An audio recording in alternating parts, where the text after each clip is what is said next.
के साथ और शुरुआत इस वक्त की बड़ी खबर से।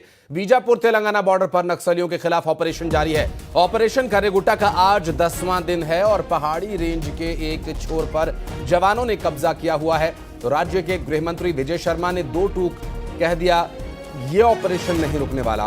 दरअसल घेरे में आए नक्सली तेलंगाना में न जा सके, इसके लिए सीमावर्ती इलाकों में सुरक्षा बलों को तैनात किया गया है और पहाड़ की पूरी तरह से साफ सफाई का काम शुरू कर दिया गया। नक्सलवाद को खत्म करने के लिए एंटी नक्सल ऑपरेशंस लगातार चलाए जा रहे हैं और इसी के तहत मिल रही जानकारी के अनुसार अब नक्सलवाद पर कड़ा प्रहार।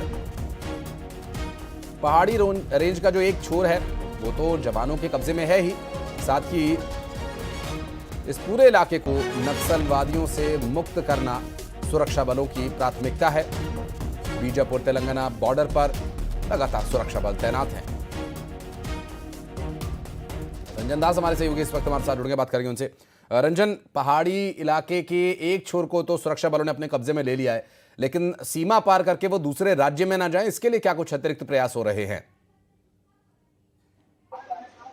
जी बिल्कुल, कर्रेगुट्टा ऑपरेशन की अगर बात करें तो आज 10वां दिन है, लेकिन जो सबसे अहम बात यह है कि जिस तरह से तेलंगाना में इस ऑपरेशन को लेकर थोड़े से राजनीतिक विरोध के स्वर मुखर हुए, उसके बाद ये कयास लगाए जा रहे हैं कि नक्सली जो छिपे हुए हैं पहाड़ियों पे वो किसी तरह कोशिश में इस जुगत में होंगे कि वो सीमा पार कर तेलंगाना में प्रवेश कर जाए। और यही वजह है कि तेलंगाना की जो सीमा है, जो बॉर्डर है, वहां पर सुरक्षा बल जो काफी चौकन्नी हो गई, लगातार नजरदारी बरती जा रही है ताकि दिन हो या रात नक्सली किसी भी कीमत पर उस तेलंगाना सीमा में प्रवेश ना कर पाए। उनकी घेराबंदी के लिए पुख्ता तरीके से ऑपरेशन को प्लान किया जा रहा है। और दूसरी तरफ चूंकि ये कर्रेगुट्टा का जो पहाड़ी यहाँ ऑपरेशन और भी लंबा चल सकता है, इसलिए जवानों के लिए एक अस्थायी कैंप की तैयारी भी है। हो सकता है कि यहाँ फॉरवर्ड ऑपरेटिंग बेस की स्थापना भी इस इलाके में कई स्थानों पर की जाए।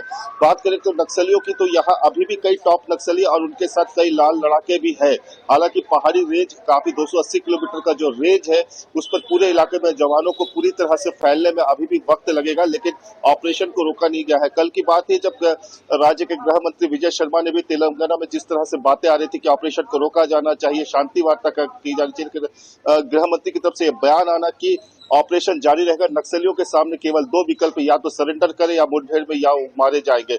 इस बयान के बाद ये पूरी तरह से स्पष्ट हो गया है कि बस्तर में, छत्तीसगढ़ में जो ऑपरेशन कर्रेगुट्टा है वो रुकेगा नहीं, बल्कि आगे जारी रहेगा। और नक्सली किसी न किसी रूप में जवानों के सामने अगर आते हैं तो भिड़त में उनका ढेर होना निश्चित है।